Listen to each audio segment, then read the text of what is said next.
পৰা এবছৰ আগতে আমি ৰাজ্য চৰকাৰে সিদ্ধান্ত লৈছিলোঁ যে যিসকল কৃষক সমবায় সমিতিৰ জৰিয়তে গাখীৰ সংশোধন প্ৰক্ৰিয়াৰ সৈতে জড়িত হৈ আছে তেওঁলোকক প্ৰতি লিটাৰ গাখীৰৰ বাবদ আমি 5 টকাকৈ ৰাজ সাহায্য আগবঢ়াম। আমাৰ উদ্দেশ্য আছিল আমি যাতে ৰাজ্যত দৈনিক গাখীৰ উৎপাদনৰ পৰিমাণ বৃদ্ধি কৰিব পাৰোঁ। আপোনালোকে জানে যে আজিৰে পৰা কেইবা বছৰ আগত গুজৰাটত পোনপ্ৰথমে সমবায় জৰিয়তে গাখীৰ উৎপাদনৰ এক বিশাল প্ৰকল্প হাতত লোৱা হৈছিলে আৰু এই ক্ষেত্ৰত আমি সকলোৱে ডক্টৰ ভাৰ্গিছ কুৰিয়ান, ত্ৰিভুৱন দাস পেটেল আদিৰ নাম আজি আমাৰ মাজত পৰিচিত। আজি যদি আমি গুজৰাটলৈকে চাওঁ তেতিয়াহ'লে গুজৰাটত প্ৰতিদিনে প্ৰায় 1.5 কোটি লিটাৰতকৈও বেছি গাখীৰ উৎপাদন হয় আৰু আমুল আৰু বিভিন্ন মিল্ক প্ৰচেছিং ইউনিটৰ জৰিয়তে সি বজাৰলৈ আহে। আৰু ঠিক তেনেধৰণে কৰ্ণাটকত প্ৰতিদিনে গাখীৰ প্ৰায় 80 লাখ লিটাৰ তাতকৈ অলপ বেছি হ'ব উৎপাদন হয় আৰু নন্দিনী নামৰ এটা ব্ৰেণ্ড নেমৰ জৰিয়তে সমগ্ৰ কৰ্ণাটকত এই দুগ্ধ আমি পাওঁ বা বজাৰত আমি পাওঁ। আমাৰ পূৰ্ব ভাৰততো বিহাৰত বহু গাখীৰৰ প্ৰতিদিনে উৎপাদন হয় আৰু এক কথাত ক'ব গ'লে যে আমাৰ ৰাজ্যৰ চাহিদা পূৰণ কৰিবলৈ পেকেটত আমুলৰ গাখীৰ অহাৰ উপৰিও আমি কেঁচা গাখীৰো বিহাৰৰ পৰা লৈ আহোঁ। আমাৰ অসমত গাখীৰ উৎপাদনৰ এটা বহু ডাঙৰ এখন বজাৰ আছে আৰু আমাৰ ৰাজ্যত গাখীৰ উৎপাদনৰ বিভিন্ন সংখ্যা বা বিভিন্ন পৰিসংখ্যাও আমাৰ সন্মুখলৈকে আহে। আমি বিভিন্ন ক্ষেত্ৰত বা আমি ঘৰুৱা উৎপাদন অৰ্থাৎ কোনোবাই ঘৰত নিজৰ খাবৰ বাবে 1 লিটাৰ গাখীৰ, আধা লিটাৰ গাখীৰ, 2 লিটাৰ গাখীৰ এই ধৰণে আমি ধৰি লওঁ যে অসমত প্ৰতিদিনে 29 লাখ লিটাৰ গাখীৰ উৎপাদন হয়। কিন্তু সংগঠিত যিখন বজাৰ যিটো নেকি ঘৰত ব্যৱহাৰ কৰাৰ পিছত বজাৰলৈ যি গাখীৰ আমি উলিয়াই দিব লাগে সেই গাখীৰৰ পৰিমাণ নিচেই কম আছিলে। অলপ আগতে NDDBৰ পৰিচালন সঞ্চালক ডাঙৰীয়া আমাক জনাইছিলে যে আমাৰ ৰাজ্যত পুৰবী আৰু সীতাজখলা এই দুইটা সমবায় সমিতিকো যদি আমি সংযোগ কৰি দিওঁ তেতিয়াহ'লে আমাৰ 3 বছৰ আগলৈকে আমাৰ ৰাজ্যত 1 লাখ লিটাৰতকৈ গাখীৰ বেছি উৎপাদন হোৱা নাছিল, যি নেকি সামগ্ৰিকভাৱে প্ৰচেছিং হৈ বজাৰলৈ আহে। কিন্তু এইটো কথা আমি ক'ব নোৱাৰোঁ যে আমাৰ গাঁৱৰ বজাৰ, গাঁৱতে গাখীৰ কিনিছোঁ, গাঁৱতে মিঠাই বনাইছোঁ, এই ধৰণৰ অসংগঠিত বজাৰ এখন আছে আৰু যাক আমি অনুমান কৰোঁ যে 29 লাখ লিটাৰ গাখীৰ আমাৰ উৎপাদন হয়। কিন্তু গুজৰাট আৰু কৰ্ণাটকত 1.5 কোটি বা 80 লাখ লিটাৰ যি গাখীৰৰ কথা কৈছোঁ ই ঘৰুৱা ব্যৱহাৰৰ পিছত যিটো প্ৰচেছিঙলৈকে আহে সেই সংখ্যাটোৱে হৈছে 80 লাখ লিটাৰ বা 1.5 কোটি লিটাৰ।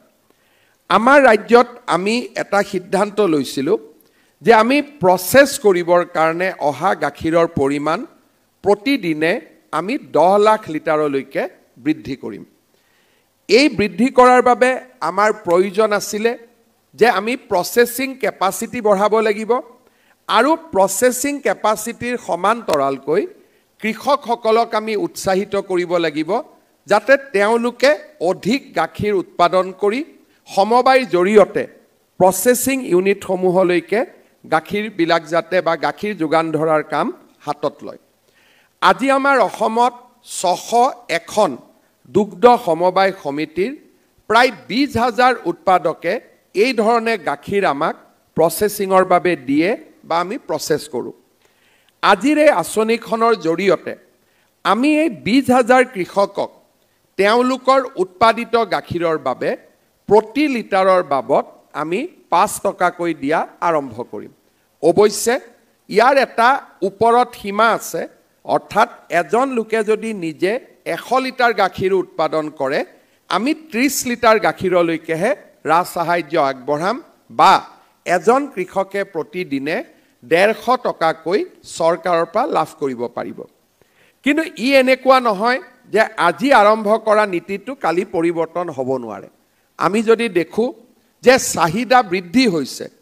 আমি 20,000ৰ জায়গাত 50,000 কৃষককো আমি ৰাজসাহায্য দিব পাৰিম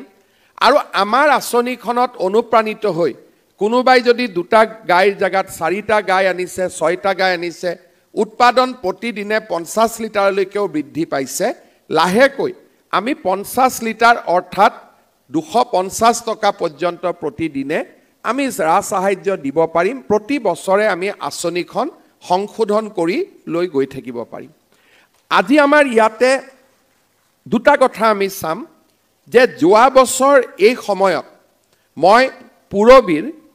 1.5 লাখ লিটাৰ গাখীৰৰ সম্প্ৰসাৰণ আঁচনিখন শুভ উদ্বোধন কৰিছিলোঁ অৰ্থাৎ 60,000 লিটাৰ প্ৰসেসিং আছিলে হিতা জখলা কন্যাকাটো প্ৰসেস হয় কিন্তু পুৰবীৰ প্ৰসেসিং 60,000 লিটাৰ আছিলে যোৱাবাৰ এই সময়ত আমি সেই প্ৰসেসিং ইউনিটটো অসম চৰকাৰৰ আৰ্থিক সাহায্যৰে 1.5 লাখ লিটাৰলৈকে বৃদ্ধি কৰিছিলোঁ যেতিয়া এডভান্টেজ অসম আমাৰ অনুষ্ঠিত হয় তেতিয়া আমুল আৰু এনডিডিবিয়ে আমাৰ লগত দুখন চুক্তি কৰিছিলে যে পুৰবীৰ গুৱাহাটী ইউনিট আমি আৰু 1.5 লাখ টকালৈকে আমি বৃদ্ধি কৰিম চৰকাৰৰ পৰা আমাক কোনো সাহায্য নালাগে আমি তাতে নিজৰ পুঁজি বিনিয়োগ কৰিম ঠিক তেনেকৈ আমুলেও আমাক আহি কৈছিলে যে 1 লাখ লিটাৰ গাখীৰ আমি ৰাণীত প্ৰসেস কৰিম আৰু তাৰ বাবেও আমাক অসম চৰকাৰৰ কোনো সহায় নালাগে মাত্ৰ আমাক মাটি দিব লাগে 1.5 লাখ পুৰবীৰ আৰু 1 লাখ আমুল এই 2.5 লাখ আমি অসম চৰকাৰে কোনো টকা ব্যয় কৰা নাই কৃষকে বা আমাৰ ৱেষ্ট আসাম মিল্ক ইউনিয়ন বা কৃষকসকলে এই পুঁজি বিনিয়োগ কৰিব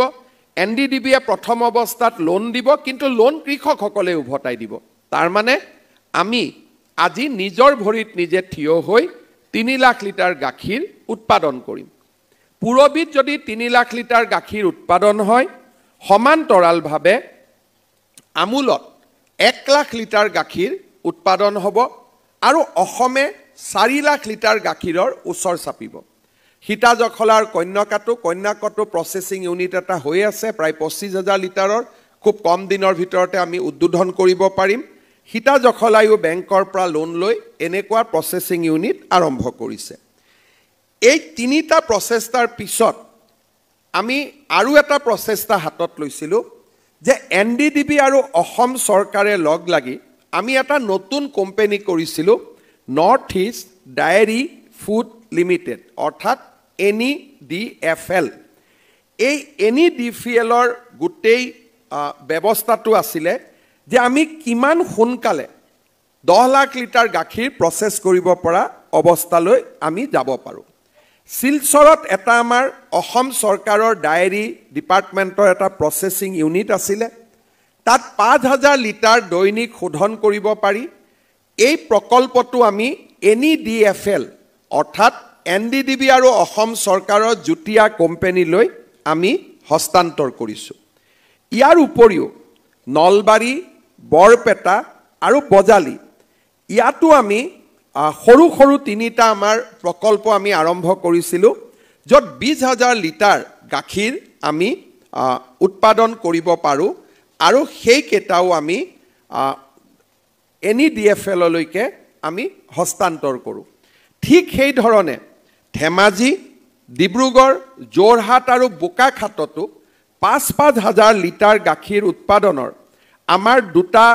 আমাৰ সৰু কেইটামান প্ৰকল্প আছিল এই প্ৰকল্প কেইটাও আমি NEDFLলৈকে হস্তান্তৰ কৰিছোঁ ইয়াৰ পিছত ৰাজ্য চৰকাৰৰ সহযোগত NEDFLে ধেমাজিত 1 লাখ লিটাৰ গাখীৰ যোৰহাটত 1 লাখ লিটাৰ গাখীৰ আৰু ডিব্ৰুগড়ত 1 লাখ লিটাৰ গাখীৰ সংশোধন কৰিব পৰা তিনিটা প্ৰকল্প অসম চৰকাৰে মঞ্জুৰি দিছে আৰু এই তিনিওটা প্ৰকল্প আমি NDDBৰ লগত লগ লাগি NEDFLৰ জৰিয়তে আমি কাম ইয়াৰ কনষ্ট্ৰাকশ্যন কৰিম আৰু মিল্ক প্ৰচেছিঙৰ আমি কাম কৰিম অৰ্থাৎ যিটো প্ৰচেছিঙৰ কাৰণে ক্ষমতা লাগে যদি আজি পুৰবী 3 লাখ লিটাৰ আমুলৰ 1 লাখ 4 লাখ ধেমাজি যোৰহাট ডিব্ৰুগড়ত 1 লাখ কৈ 7 লাখ কন্যকা সীতা জখলা মিলি 1 লাখ 9 লাখ শিলচৰ বোকাখাটত আমি যদি আৰু এক্সপানশন কৰিব পাৰো কাৰ্বি আলঙতো ডাঙৰ বজাৰ এখন আছে গাখীৰৰ তাৰ মানে প্ৰচেছিং কৰিব পৰা ক্ষমতা আমি পাই যাম কিন্তু আমি যদি প্ৰচেছিং ইউনিট লগাও আৰু গাখীৰ যদি নাহে তেতিয়াহলে প্ৰচেছিং ইউনিট স্থাপন কৰিও কোনো লাভ নহব সেইভাবে আমি বিচাৰিছো যে অসমৰ 4000 গাঁৱত দুগ্ধ সমবায় সমিতি নিৰ্মাণ হওক আজি ৰাফলি 900 দুগ্ধ সমবায় সমিতি আছে কিন্তু 900 দুগ্ধ সমবায় সমিতিৰ জৰিয়তে আমি 3 লাখ বা 4 লাখ লিটাৰ গাখীৰ পাব পাৰো 10 লাখলৈকে আমি যাব নোৱাৰো আমি গুজৰাট আৰু কৰ্ণাটকৰ দৰে কোটিৰ কথা আমি চিন্তা কৰা নাই প্ৰথম অৱস্থাত 10 লাখৰ সীমা আমি স্পৰ্শ কৰিব খুজিছো আৰু সেই কাৰণে আমাৰ লক্ষ্য হ'ব যে 4000 অসমত নতুন দুগ্ধ সমবায় সমিতি গঠন হওক আৰু আমি এই 4000 গাঁৱৰ দুগ্ধ সমবায় সমিতিৰ জৰিয়তে আমি 10 লাখ লিটাৰ গাখীৰ প্ৰচেছিঙৰ বাবে গাঁৱৰ বজাৰখন বেলেগ প্ৰচেছিঙৰ বাবে আমি উলিয়াই দিব পাৰিম আৰু আমাৰ বজাৰখন দখল কৰিব পাৰিম যিখন নেকি আজি বাহিৰৰ পৰা অহা গাখীৰে দখল কৰি আছে আৰু উত্তৰ পূব গোটেই 8খন ৰাজ্যলৈকে আমি গাখীৰ পঠিয়াব পাৰো তাত যেহেতু প্ৰচেছিং ইউনিট নাই আৰু এনেকুৱাও কোনো কথা নাই অসমে যদি 75 বছৰ পশ্চিমবংগ বিহাৰৰ পৰা গাখীৰ লৈছে আমিও তালিকা গাখীৰ পঠিয়াব পাৰো কোনো বাধা নাই সেইভাবে মই ভাবো যে আমি 2030 চনৰ ভিতৰত 10 লাখ লিটাৰ গাখীৰ প্ৰচেছ কৰিব পৰা ক্ষমতা পাব লাগে আৰু তাৰ যদি আগতে আমি লক্ষ্যত উপস্থিত হ'ব পাৰো তেতিয়ালে সেইটো আমাৰ বাবে আশাৰ বতৰা আজি কৃষকসকলক উৎসাহিত কৰিবৰ বাবে সেইভাবে আমি 5 টকাকৈ প্ৰতি লিটাৰ গাখীৰত ৰাজ সাহায্য দিয়াৰ আমি সিদ্ধান্ত লৈছো ইয়াত এটা আমাৰ পোৰ্টেল আছে পুৰবীক যেতিয়া আপোনালোকে গাখীৰ দিব পুৰবী আমাক হিচাপটো দিব হিতা জখলা গাখীৰৰ যিমান দিব হিতা জখলাই আমাক হিচাপ দিব কন্যাকাই আমাক হিচাপ দিব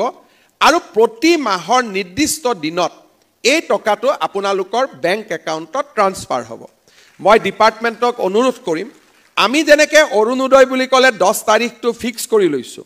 এটা দিন ফিক্স কৰি ল'ব লাগে যে প্ৰতি মাহৰ 3 তাৰিখে যাব বা প্ৰতি মাহৰ 5 তাৰিখে যাব আৰু নিৰ্দিষ্ট দিনটোত কৃষকৰ বেংক একাউণ্টলৈকে টকাটো যাব আমি চেষ্টা কৰিছো যে টকাটো পাবৰ কাৰণে আপোনালোক পুৰবীৰ ওপৰত নিৰ্ভৰশীল নহয় বা কন্যাকাৰ ওপৰত নিৰ্ভৰশীল নহয় তেওঁলোকৰ পৰা আমি হিচাপ লম টকাটো কিন্তু আপোনালোকৰ বেংক একাউণ্টত আমি ডাইৰেক্ট পঠিয়াই দিম যাতে আমি টকাটো প্ৰত্যক্ষভাৱে পাব পাৰো এই গুটে আঁচনিখন ৰূপায়নৰ লগত আমি সমান্তৰালভাৱে আৰু কিছু কাম কৰিবলৈ আগ্ৰহী 4000 যদি দুগ্ধ উৎপাদক সমিতি আমি গঠন কৰিব পাৰো প্ৰত্যেকটো সমবায় সমিতিক আমি এটা সিট মানি অৰ্থাৎ প্ৰত্যেকটো সমবায় সমিতিক আমি ক্ষীৰতী গাই কিনিবৰ কাৰণে প্ৰথম অৱস্থাত আমি টকাৰো যোগান ধৰিব পাৰিম আমি আঁচনিখন বঢ়াই লৈ গৈ থাকিম আজি আমি প্ৰতি লিটাৰত 5 টকা দিছো পিছত আমি কম যে 4000 আমাৰ সমবায় সমিতি 4000 সমবায় সমিতি গৰু কিনিবৰ বাবে আমি 1 লাখ কৈ টকা দিম আমাৰ কোনো আপত্তি নাই কাৰণ আমি যিমান সোনকালে পাৰো লক্ষ্যত উপনীত হ'ব খুজিছো কাৰণ এই গাখীৰ উৎপাদনে আমাৰ সমাজৰ শেষত থকা পৰিয়ালটোক উপকৃত কৰে আজি মাছৰ ক্ষেত্ৰত অসম সেলফ সাফিচিয়েন্ট হৈছে আমাৰ লক্ষ্য যে গাহৰি আৰু গাখীৰৰ ক্ষেত্ৰতো আমি যিমান সোনকালে পাৰো আমি আত্মনিৰ্ভৰশীল হ'ব লাগে আৰু সেই কাৰণে মই পুৰবীক বা NDDBক বা আন সমবায় যিখিনি আমাৰ সেকেন্ডাৰী সমবায় তেওঁলোকক মই অনুৰোধ কৰিম যে আপোনালোকে প্ৰাথমিক সমবায় সমিতি আৰু বেছি নিৰ্মাণ কৰক চৰকাৰে এটা ভাল স্কিম লৈ আহিব যাৰ জৰিয়তে গৰু কিনিবৰ কাৰণেও আমি সমবায় সমিতিসমূহক টকা দিব পাৰিম আমাৰ কোনো অসুবিধা নাই আৰু সেই ক্ষেত্ৰত কাৰণ আমি বিচাৰিছোঁ আমি যাতে আমাৰ নিৰ্ধাৰিত লক্ষ্যত আমি উপনীত হ'ব পাৰোঁ দুগ্ধ পালনৰ লগত আমাৰ এই দুগ্ধ পালক সমবায় সমিতিবিলাকে আৰু কেইবাটাও ভেলু এডেড কাম কৰিব পাৰে মৌমাখি পালন অসমত আমাৰ অসমৰ যিটো মৌমাখি এই মৌমাখিটোৰ এটা বিশ্ব বজাৰ আছে আমাৰ কৃষকসকলে গৰুৰ লগত মৌমাখি পালন আৰু আমাৰ গৰুৰ গোবৰৰ পৰা বায়োগেছ আৰু বায়ো চিএনজি আৰু আজি আমি দেখিছোঁ পুৰবিত অলপ আগতে মই চাই আহিছোঁ যে বায়োগেছত যিখিনি গোবৰ নাযায়গৈ বা যিখিনি ৰেচিডৰি ৰখি যায় তাকেদি আমি অৰ্গেনিক সাৰ আমি বনাব পাৰোঁ আজি পুৰবিয়ে তাৰ ব্ৰেণ্ড আৰম্ভ কৰিছে অৰ্থাৎ গৰু এনেকুৱা এটা জন্তু আৰু মানুহৰ বাবে পৰম উপকাৰী জন্তু যে গৰুৰ গাখীৰৰ পৰা গোবৰৰ পৰা গৰুৰ মূত্ৰলৈকে এই গোটেই তিনিওটাৰ সজ ব্যৱহাৰ কমাৰ্চিয়েল ব্যৱহাৰ আমি কৰিব পাৰোঁ কেতিয়াবা কেতিয়াবা কৃষকসকলৰ মনত চিন্তা হয়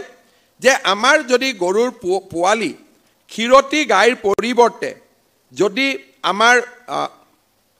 যিটো হালোৱা গৰুৰ যদি আমাৰ জন্ম হয় কৃষকসকলৰ কিছু কমাৰ্চিয়েলি বা কৃষকসকলে কিছু অসুবিধাৰ সন্মুখীন হয়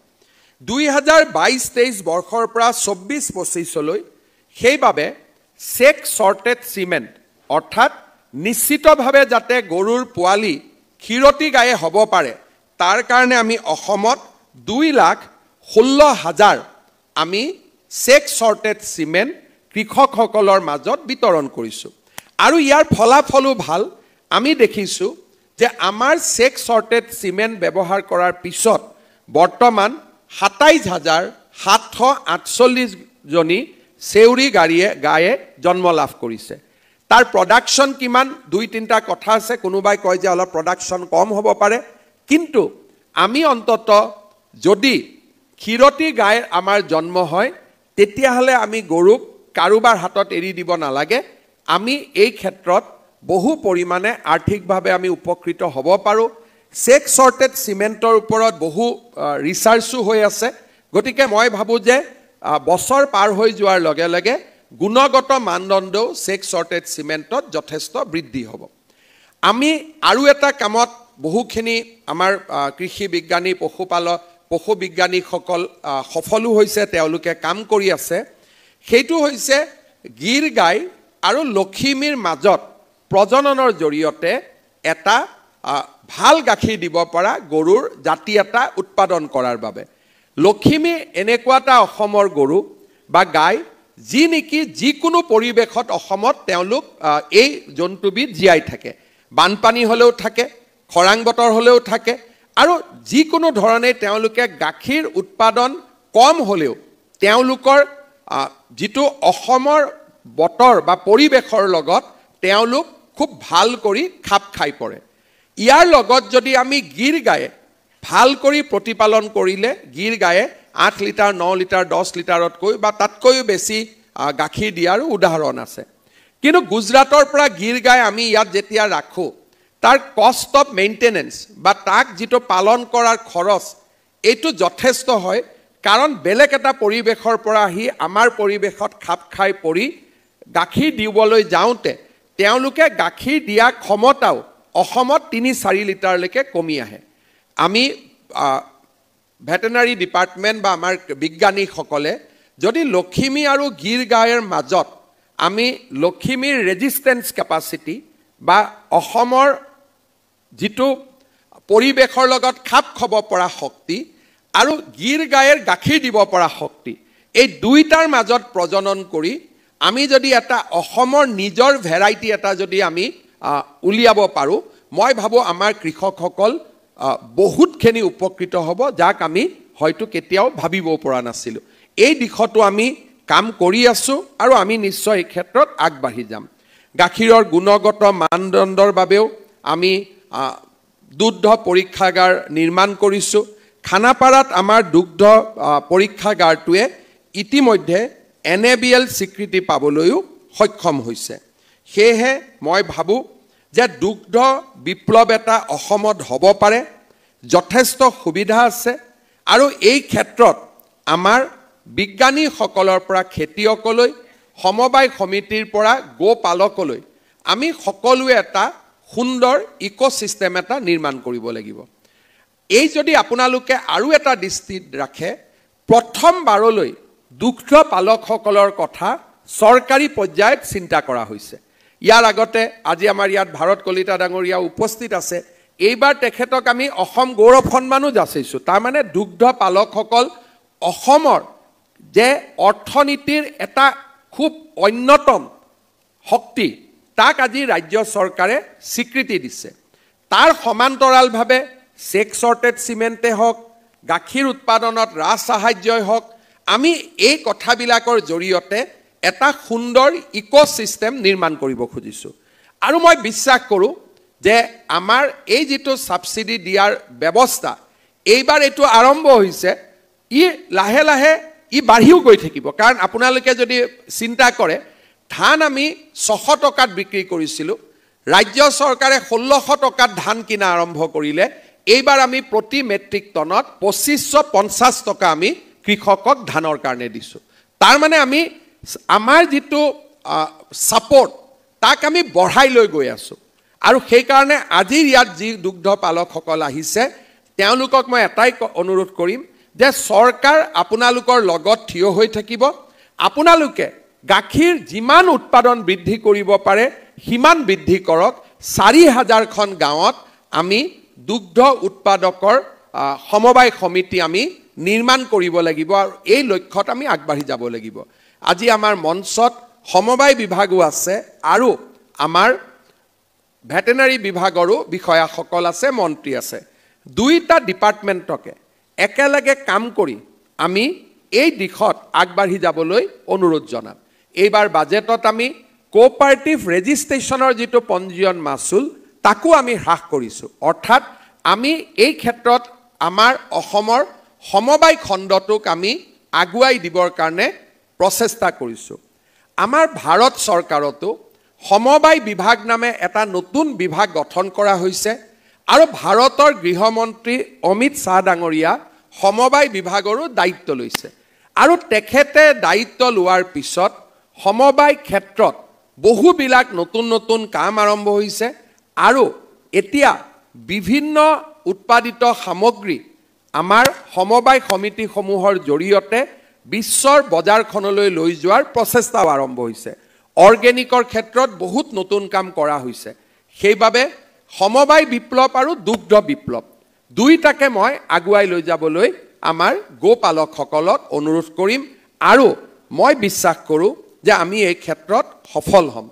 আমি মানুহৰ মাজত এটা ধাৰণাৰ পৰিৱৰ্তন কৰিব লাগিব যে গোপালনৰ জৰিয়তে আমি জীৱিকা নিৰ্বাহ কৰিব নোৱাৰো বুলি মইতো আপোনালোকে জানে যে আমি আমাৰ চৰকাৰখনে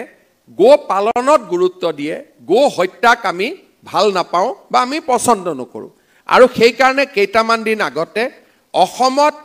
গৰুৰ মাংস বিক্ৰী কৰা 400খন হোটেল আমি একেদিনাই চাৰ্জ কৰি 2000 টন আমি গৰুৰ মাংস উদ্ধাৰো কৰিছো আৰু মোৰ নজৰো আছে যে আমি যাতে গো হত্যাৰ পৰিৱৰ্তে গো পালনৰ ওপৰত আমি গুৰুত্ব দিওঁ আৰু চেক শৰ্টেজ সিমেন্ট আদি ব্যৱহাৰ কৰিলে আমি গৰু হত্যাৰ বাবে আগুৱাই নিদিয়াকৈও আমি থাকিব পাৰোঁ মই বিশ্বাস কৰোঁ যে আমি যাতে সকলোৱে মিলি অসমত গোপালন দুগ্ধ উন্নয়ন আৰু সমবায় বিপ্লৱ এটা আমি সকলোৱে মিলি আমি যাতে আৰম্ভ কৰিব পাৰোঁ পুনৰ এবাৰ মই আজিৰ দিনটোত আপোনালোকক ধন্যবাদ জনাইছোঁ আমি বহুদিন আগতে আঁচনিখন আৰম্ভ কৰিব খুজিছিলোঁ কিন্তু কেনেকৈ পইচাটো সুষমভাৱে আমি দিব পাৰোঁ তাৰ পোৰ্টেল আদি বনাওঁতে আমাক কিছু সময় লাগিলে NDDB আমাক পোৰ্টেলটো বনাই দিয়াত সহায় কৰিলে মই NDDBক ধন্যবাদ জনাইছোঁ আৰু NDDBয়ে অত্যন্ত সাহসেৰে নিজৰ পুঁজিৰে 1.5 লাখ মিল্ক প্ৰসেসিং ইউনিট 3 লাখলৈ বৃদ্ধি কৰাৰ বাবে লোৱা সিদ্ধান্ত কেইদিনমান আগতে মাত্ৰ এডভান্টেজ আসাম হৈ গৈছিলে আমি বুজাবুজিৰ চুক্তিত স্বাক্ষৰ কৰিছিলোঁ আজি ইমপ্লিমেন্ট হৈয়ে গ'ল এইবাৰ যিমান আমি চুক্তিত স্বাক্ষৰ কৰিছিলোঁ বিনিয়োগৰ বহুত স্পীডত